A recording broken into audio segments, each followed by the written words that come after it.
Hey, Chapee to you, coming from the road. As you know, I like to do my YouTube feeds actually out there. And as you can see, I'm out there.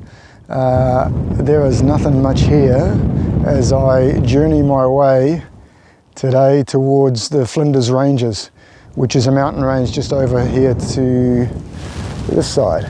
And I'm really looking forward to that. But I want to talk to you about the top five things you should do when riding in Australia to mitigate risk of having any issues out here. So I've done something like 17,000 kilometers, so I think I've got a fairly good understanding now of what's required out here.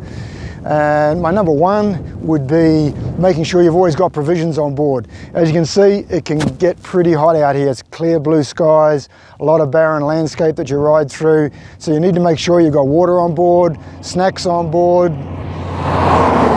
And as you can see, a few cars that are going past here, and there hasn't been many today, but they don't stop. They don't say, hey, if you run out of gas or you're broken down, can I help you out? They just drive past. A motorbike might stop, but typically cars don't. So you're on your own devices if you're traveling around on your own like I am. So number one, to mitigate risk, carry sufficient supplies. So if you had to stay out even overnight or a couple of nights, you could do it. And that's certainly what I've got on board. Second one would be staying aware, staying in the pocket, staying in the now, as I call it, because there's some large critters in Australia. Had an incident 2 days ago where a large kangaroo came out of nowhere in tall scrub and in one bound jumped right in front of me.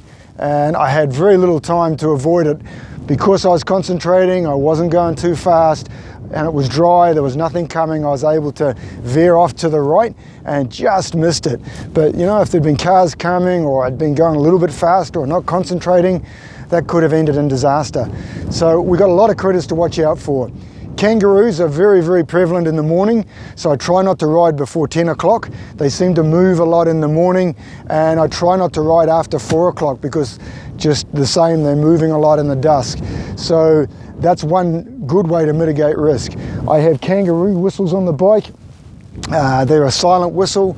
Clearly they didn't work a couple of days ago, but hey, I feel comfortable, $6 each, put some on, what the heck, it's not gonna break the bank to do that. I play loud music, I got a 1,000-watt stereo system, I'll play some in a minute to show you, but I try and play that if I am having to go on the road earlier than I expect to. I'm always playing loud music, more for the benefit of what's around me perhaps than for myself, although I kind of enjoy grooving out on it as well.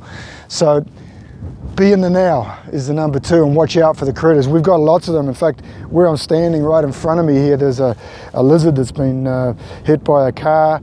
They're really hard to see. They blend in with the roadside. I don't know if you can kind of see it. I don't want to show you too many gruesome shots here, but there's a lizard down there. And this time of day and this time of year, they come out on the road to warm up. Like all reptiles, they like to get their blood warm, and so they're on the road. Saw 30 snakes yesterday. I counted 30, then stopped counting. It was an area where there was a lot of grain cropping, and it was a sunny, hot day. The snakes were out on the road. A lot of them had been run over. Some were alive and just sitting there, and you've got to watch out for those and try and avoid those. I went back actually to try and film one, a black snake, and man, when it saw me coming up again, it moves so fast. There's no way you could outrun one of those if you're standing on the side of the road. They are quick, man. So I better have a look around here, make sure there's none coming out on the road here. So critters, we've got emus, big, large birds, brainless things. Their body's large, their head's small, and they'll run along the side of the road. Have one do that, you stay in front of a car, and then they just dart out. So you've got to watch out for those out here. We've got camels, we've got wild horses, you name it, it's out here. So to avoid all that, be in the now, stay in the pocket, be alert, ride within your capabilities, ride safely, and always be checking that horizon. That's why when you get to where you're going after a 400, 500, 600 kilometer day, you're exhausted because you've been concentrating hard all day. The other thing I think to do is just wear the right clothing.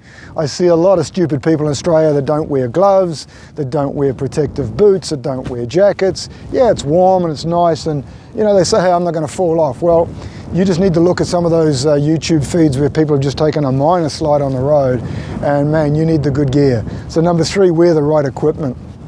Number four, plan your route. There's a lot of nothing. I mean, let's just have a look out here. I can stand on this part of the road. I think there is a car coming, so I won't go too far out. But there's nothing for a long way.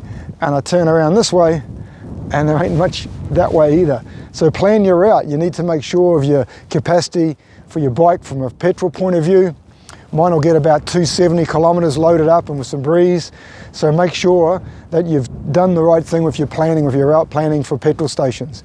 I also carry a fuel bladder, and they are fantastic. I can get an extra 5.5 litres in there if I've got a particularly long day and I'm worried about making it to the next station. So that would be my fourth tip of it. And the fifth tip is just let people know where you're going. So I always send a text out to my partner and my family and let them know, hey, I'm traveling from this point to that point, and they kind of know. So if I don't turn up, at least someone knows what road I've been on. Check these cars out, they will not stop, they'll just go past. I could be broken down here and they'll just go, yep, he's okay. And I could be out here just without fuel, broken down, and this is what they do. It's not even like they slow down and try and give you a thumbs up. So those would be my tips for riding in Australia. It's a beautiful country, scenery's fantastic, but yeah, make sure you do the right thing out here and you'll be safe. And the other thing, a bit of loud music. Now we're going to pump out some Keith Urban.